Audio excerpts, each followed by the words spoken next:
Dear students, welcome to the STP Computer Education. Students, आज की इस वीडियो में हमें HTML का chapter number 4 HTML doc type declaration and typography tags को कंटेन करना है। स्टूडेंट्स, तो चलिए सीखते हैं सबसे पहले कि डॉक टाइप डिक्लेरेशन क्या होता है। और सबसे पहले तो आप जान लीजिए डॉक टाइप क्या होता है। डॉक मतलब डॉक्यूमेंट, टाइप मतलब टाइप, मतलब डॉक्यूमेंट का टाइप कहलाता है डॉक टाइप। ठीक है, अब इसे ये होता क्या है doc type. Actually doc type करता क्या है, देखिए ध्यान से। जब हम HTML की कोडिंग कर रहे होते हैं तो उसके अंदर डॉक टाइप एक कमेंट होता है जो कि हमारे सर्वर को बताता है कि हमने HTML के किस वर्जन में कोडिंग कर रखी है। क्योंकि मैं आपको बताऊं तो जो सर्वर है हमारा वेब सर्वर, उसको ये नहीं पता होता है कि जो भी हमने फाइल्स वहाँ पे अपलोड करी हैं, वहाँ पे जो भी हमने फाइल्स को डाला है वो फाइल्स किस लैंग्वेज में बनी हैं। ठीक है, तो उस सर्वर को बताने के लिए और ये भी बताने के लिए कि हमने अपने किस लैंग्वेज में कोडिंग करी है और जो भी हम लैंग्वेज यूज़ कर रहे हैं वो कौन से वर्जन की लैंग्वेज हम यूज़ कर रहे हैं। ठीक है, जैसा कि आप यहाँ आपके लिए मैंने लिख रखा है, जैसा कि आप देख रहे होंगे क्या लिखा है यहाँ पे। डॉक टाइप डिक्लेरेशन एक तरह का कमेंट होता है जो बताता है कि HTML की कोडिंग किस वर्जन में की गई है।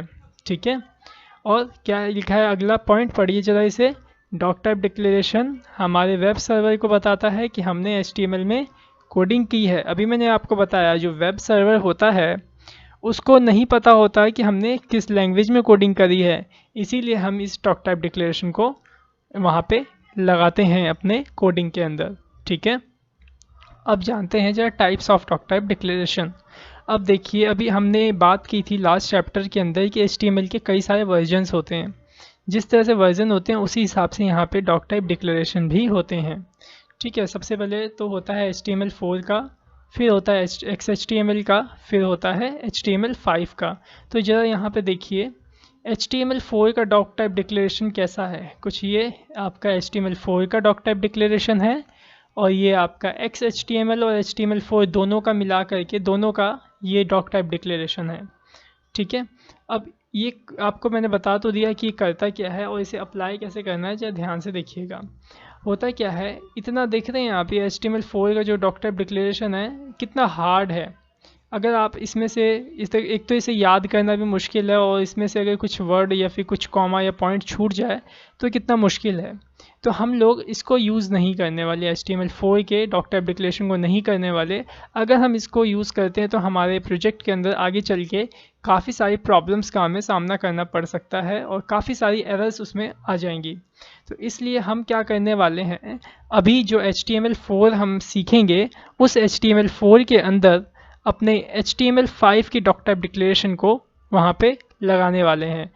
देखिए HTML5 का जो डॉक टाइप डिक्लेरेशन है वो कितना इजी है। देखिए, एंगल ब्रैकेट शुरू करते हैं, एक्सक्लेमेशन का साइन देते हैं, फिर कैपिटल लेटर्स में लिखते हैं डॉक टाइप और HTML लिख लेते हैं स्मॉल लेटर्स में, और फिर क्या करते हैं एंगल ब्रैकेट को क्लोज कर लेते हैं। या तो आप इस तरह से डॉक टाइप डिक्लेरेशन करोगे या तो आप कुछ इस तरह से डॉक टाइप डिक्लेरेशन करोगे। देखो यहाँ पे मैंने आपके लिए पॉइंट लिख रखे हैं, हमेशा आपको डॉक टाइप डिक्लेरेशन HTML5 के वर्जन में करने हैं। क्यों करने हैं HTML5 में, हम तो HTML4 की कोडिंग कर रहे हैं। तो देखिए ध्यान से मेरा एग्जांपल सुनिएगा। जैसे कि एक गेम है जो कि 4 पॉइंट वाले एंड्रॉयड वर्जन में चलती है। जैसे टेम्पल रन 2 आपने अपने 4.4 एंड्रॉयड वाले वर्जन में डाउनलोड करी और उसके बाद क्या होता है एंड्रॉयड 5 वर्जन आ जाता है, 5.0 एंड्रॉयड आ जाता है या 5.1 एंड्रॉयड आ जाता है, मतलब उससे बड़ा एंड्रॉयड आ जाता है। तो क्या उस बड़े वाले फ़ोन में, उस बड़े एंड्रॉयड में क्या टेम्पल रन 2 सपोर्ट नहीं करती? करती है। क्यों करती है? क्योंकि वो तो उससे भी बड़ा है तो करेगी सपोर्ट। तो सेम लॉजिक यहाँ पे भी है। यहाँ आप HTML के 4 के जितने भी आपको फीचर्स मिलने वाले हैं वो सभी के सभी HTML5 में ऑलरेडी मौजूद होंगे। तो आप क्या करोगे, जब भी आप HTML का डॉक टाइप डिक्लेरेशन करोगे तो HTML5 में करोगे। ठीक है, जब आप HTML5 में डॉक टाइप डिक्लेरेशन करोगे तो HTML4 के और XHTML के आपको सारे फीचर्स इसी HTML5 के डॉक टाइप डिक्लेरेशन में आपको प्रोवाइड हो जाएंगे। ठीक है, आगे देखिए, यही पॉइंट यहाँ पे लिखा हुआ है, अगर आप डॉक टाइप डिक्लेरेशन HTML5 के वर्जन में करते हैं तो आप HTML4 और XHTML के सभी फीचर्स का लाभ उठा सकेंगे। ठीक है, अब इसे इनपुट कैसे किया जाता है, कैसे लगाया जाता है, ज़रा ध्यान से देखिए। यहाँ पे सबसे पहले लगाया जाता है डॉक टाइप डिक्लेरेशन। ठीक है, फिर उसके बाद आपका HTML वगैरह का जो भी कोडिंग होता है वो किया जाता है। तो चलिए चलते हैं, हम लाइव प्रैक्टिकल अचीव करते हैं इसका। तो मैं यहाँ पे सबसे पहले एक नोटपैड ओपन कर लूँगा। टेक्स्ट एडिटर, आप कोई सा भी टेक्स्ट एडिटर यूज़ कर सकते हो फ़िलहाल। तो अभी याद होगा आपको लास्ट टाइम क्या किया था, हमने प्रैक्टिकल किया था, उसके अंदर कौन कौन से टैग्स पढ़े थे, याद है आपको? अगर याद है तो बहुत ही अच्छी बात है, आपने प्रैक्टिस की होंगी। ठीक है, अगर नहीं याद है तो आप अगेन वापस से अच्छे से प्रैक्टिस करनी है। तो अभी देखिए, सबसे पहले हम कोड लिखते हैं तो क्या करेंगे, सबसे पहला काम हमारा यह लिखेंगे कि जो हम कोडिंग करने वाले हैं वो कौन सी लैंग्वेज में है और उसका डॉक टाइप डिक्लेरेशन और उसका वर्जन क्या है। तो ये सब लिखने के लिए हमें क्या करना होगा, डॉक टाइप डिक्लेरेशन करना होगा। तो कैसे होगा, एंगल ब्रैकेट शुरू करेंगे, एक्सक्लेमेशन का साइन देंगे और कैपिटल लेटर्स में लिखेंगे डॉक टाइप। ठीक है, फिर उसके बाद HTML को टाइप कर देंगे स्मॉल लेटर्स के अंदर। ठीक है, अब ये हो गया डॉक टाइप डिक्लेरेशन। अब आप ये बोलोगे कि ये तो टैग है, तो ये एक टैग नहीं कमेंट है। क्यों? क्योंकि देखिए यहाँ पे एक एक्सक्लेमेशन का साइन लगा हुआ है। अगर ये एक्सक्लेमेशन का साइन नहीं होता तब ये कहलाता कि ये टैग है, और टैग में तो वैसे भी स्पेस भी नहीं आता। ठीक है, तो ये टैग नहीं माना जाएगा आपका। ओके, अब शुरू करते हैं HTML की कोडिंग। तो HTML की कोडिंग शुरू करने के लिए हमें कौन से टैग्स की ज़रूरत पड़ती है, HTML टैग्स की ज़रूरत पड़ती है। तो मैं HTML को ओपन करूँगा, HTML टैग को, और नीचे HTML टैग को क्लोज़ कर लूँगा। इसके बाद कौन सा टैग ओपन होता है, हेड टैग। हेड टैग को हम ओपन करेंगे और फिर क्लोज़ कर देंगे। याद होगा आपको, मैंने आपको बताया था कल कि हेड टैग के अंदर हम कौन से टैग को लिखते हैं, टाइटल वाले टैग को लिखते हैं। क्यों लिखते हैं टाइटल, क्योंकि हमें जो यहाँ पे देख रहे हो टाइटल वाला पेज हमें ये बनाना होता है, तो हम यहाँ पे टाइटल टाइप करते हैं कुछ इस तरह से। ठीक है, अब मैं क्या करता हूँ, यहाँ टाइटल को भी बंद कर लेता हूँ। ठीक है, अब जहाँ हेड की कोडिंग ख़त्म होगी, जहाँ पे हेड की कोडिंग ख़त्म होगी वहाँ पे आप शुरू करोगे बॉडी की कोडिंग।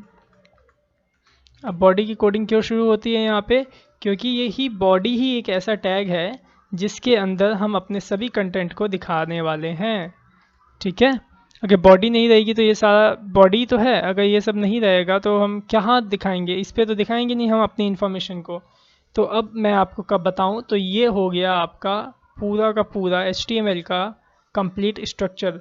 अगर आपसे कोई पूछता है कि आपने ये किस वर्जन में डॉक टाइप डिक्लेरेशन किया है, तो आप क्या बोलोगे, हमने ये जो डिक्लेरेशन किया है HTML5 के शब्दों में किया है। ठीक है, आई थिंक समझ में आ रहा होगा आपको।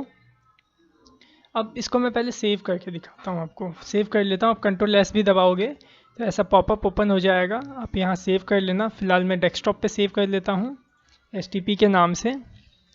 आपको याद होगा .html एक्सटेंशन भी इसमें लगाया जाता है। HTML लगाया और मैंने फिर सेव कर दिया। ठीक है, जो देखिए यहाँ पे आ गया ये HTTP। इसे ओपन करता हूँ, देखते हैं क्या शो होता है।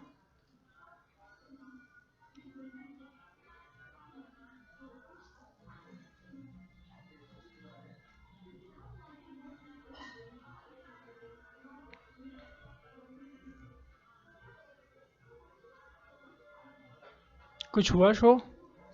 कुछ भी शो नहीं हुआ। देखो, आपने टाइटल भी नहीं दिया था यहाँ पे, तो देखो टाइटल की जगह जिस नाम से हमने अपना फाइल सेव किया था उसी नाम को इसने यहाँ टाइटल में शो कर दिया। और अभी हमने इस बॉडी के अंदर कुछ भी टाइप नहीं किया, और अगर कुछ टाइप नहीं किया है बॉडी में तभी तो यहाँ वाले वेब पेज के बॉडी में भी कुछ भी टाइप हुआ नहीं दिख रहा है। अगर मैं यहाँ टाइटल डाल दूँ कंप्यूटर और सेव कर दूँ इसे वापस से Ctrl+S, और यहाँ पे आके इसे रिफ़्रेश करूँ तो देखिए यहाँ पे क्या आ गया, कंप्यूटर आ गया। आप सोच रहे होंगे कि एक ही चीज़ मैं बार बार क्यों बता रहा हूँ। मैं इसलिए आपको एक ही चीज़ बार बार बता रहा हूँ ताकि कि आपके जो टैग्स का लॉजिक्स है वो क्लियर हो जाएं अच्छे से, क्योंकि ये टैग आपको पढ़ के याद नहीं होंगे, रट के याद नहीं होंगे जब तक आप इसका बार बार यूज़ नहीं करोगे और प्रैक्टिस नहीं करोगे। ठीक है, तो आपको इसकी बहुत प्रैक्टिस करनी है अच्छे से। अब बॉडी में मैं लिखता हूँ जैसे यहाँ पे वेलकम, तो क्या होगा, वेलकम लिख के सेव किया और यहाँ रिफ्रेश किया तो क्या हुआ, देखो यहाँ पे प्रीव्यू हो गया। ठीक है, आई थिंक आपको समझ में आ गया होगा, ये पूरा का पूरा डॉक टाइप डिक्लेरेशन समझ में आया आपको। ओके, अब हम जानेंगे कुछ टाइपोग्राफी टैग्स के बारे में। किस टैग्स के बारे में, टाइपोग्राफी टैग्स। चलो देखिए यहाँ पे, टाइपोग्राफी टैग्स उन टैग्स को कहा जाता है जिनसे हम लिखने का काम करते हैं। जैसे कि हम अभी H1 का यूज़ करने वाले हैं, H2 मतलब हेडिंग टैग्स हैं ये कौन से टैग्स हैं, हेडिंग टेक्स्ट टैग्स।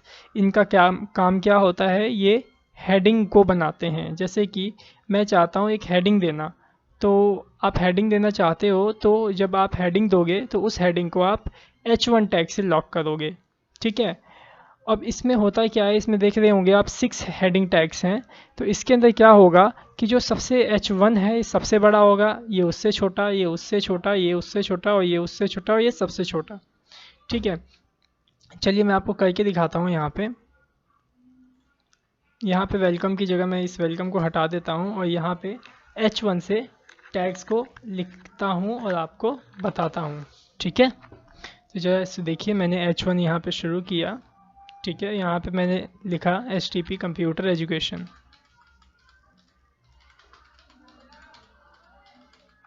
ठीक है, लिख लिया। फिर H1 को मैं क्लोज कर लूँगा। ठीक है, अब मैं इसे Ctrl+S से सेव करता हूँ और इसमें आता हूँ वापस से और इसे रिलोड करता हूँ। जरा देखिएगा, ये देखिए क्या हुआ, एक बहुत ही बड़े टेक्स्ट में कन्वर्ट हो गया, हेडिंग बन गया ये। ठीक है, अब जरा इनका भी यूज़ मैं आपको बता देता हूँ H2 H3, क्योंकि जब तक आप इसे देखोगे नहीं तब तक आपको ये समझ में नहीं आने वाला। फ़िलहाल मैं इसे यहीं से कॉपी करके यहाँ लिख पेस्ट कर देता हूँ, लेकिन आपको क्या करना है, आपको ये सारी चीज़ें लिखनी है। तो देखिए स्टूडेंट्स, मैंने यहाँ पे ये टाइप कर दिया। अब जरा मैं इसे सेव करता हूँ और यहाँ पे रन करके आपको शो करवाता हूँ। तो जरा देख रहे होंगे आप किस तरह से सबसे पहले जो H1 था वो सबसे ज़्यादा बड़ा है, फिर H2 उससे छोटा, H3 उससे भी छोटा, और फिर ऐसे करते करते एकदम छोटा हो गया है आपका H6। ठीक है, आपको समझ में आ गया हेडिंग टैग्स का क्या यूज़ होता है। आप हेडिंग टैग्स को इसलिए यूज़ करते हो ताकि आप किसी भी हेडिंग को हेडिंग की तरह दिखा सको, किसी भी टेक्स्ट को हेडिंग की तरह दिखा सको।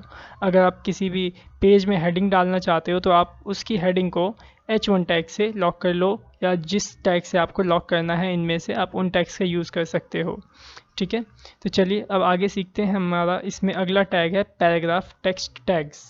ठीक है, पैराग्राफ में क्या होता है कि जिस तरीके से अभी आपने हेडिंग टैग्स को सीखा, जैसे मैं अभी इसको हटा देता हूँ यहाँ से। अभी जैसा आपने हेडिंग में सीखा कि H1 से हम क्या करते हैं, हेडिंग डालते हैं, वैसे ही अगर आप कोई पैराग्राफ लिखते हो तो आप क्या करोगे, P टैग स्टार्ट करोगे और P टैग क्लोज करके उसके बीच में आप अपना कंटेंट टाइप करोगे। ठीक है, जैसे मैं कंटेंट क्या करता हूँ, माइक्रोसॉफ्ट वर्ड से कंटेंट को कॉपी पेस्ट कर लेता हूँ। तो मैं माइक्रोसॉफ्ट वर्ड को अभी ओपन करता हूँ और इसके अंदर जितने भी मेरे को पैराग्राफ चाहिए होंगे मैं उसे टाइप कर लेता हूँ। ज़रा एक पैराग्राफ चाहिए मेरे को, 1 डाल के एंटर करता हूँ, ये पैराग्राफ आ गया। इसे मैं कर लेता हूँ कॉपी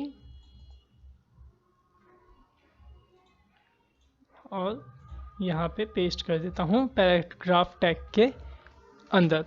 ठीक है, अब जरा इसे सेव करते हैं और यहाँ पे रिफ्रेश में करके आपको दिखाता हूँ। तो ये देख रहे होंगे आप किस तरह से दिख रहा है, ये हेडिंग की तरह दिख रही है। फुल स्क्रीन कर दूँ तो देखिए हेडिंग आपकी हेडिंग की तरह दिख रही है और पैराग्राफ की तरह दिख रहा है।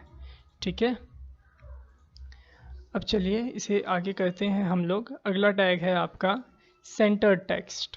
ठीक है, सेंटर्ड टेक्स्ट टैग्स।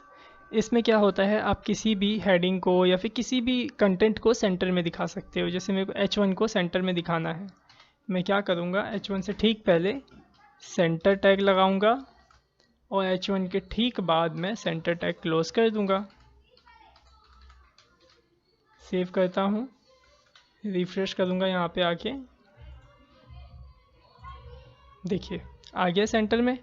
मैं चाहता हूँ ये जो पैराग्राफ लिखा हुआ है यहाँ पे ये भी सेंटर में ही आए, तो क्या करेंगे, इस पैराग्राफ को भी हम सेंटर टैग से लॉक कर देंगे। देखिए ये पैराग्राफ देख रहे हैं यहाँ पे चालू है, यहाँ ख़त्म है। मैं यहाँ पे लगा लेता हूँ सेंटर टैग ओपन और यहाँ पे सेंटर टैग क्लोज। ठीक है, सेव किया मैंने इसे और यहाँ पे आया और इसे रिफ्रेश करता हूँ तो ये देखिए सेंटर में आ गया। ये देखो आ गया सेंटर में। अब बात करते हैं ज़रा, अगला टैग आपका है marquee, means moving text tags. इसमें क्या होता है, जो आपके वर्ड होते हैं या जो आपका कंटेंट होता है वो पेज में, वेब पेज में इधर उधर घूमता हुआ नज़र आता है। जैसे कि मैं आपको दिखाता हूँ यहाँ पे, ये H1 है। मैं इस H1 के अंदर यहाँ पे सेंटर के ठीक अंदर यहाँ पे मार्क्यू टैग को शुरू करता हूँ। ठीक है, और यहाँ पे मार्क्यू टैग से बंद कर देता हूँ।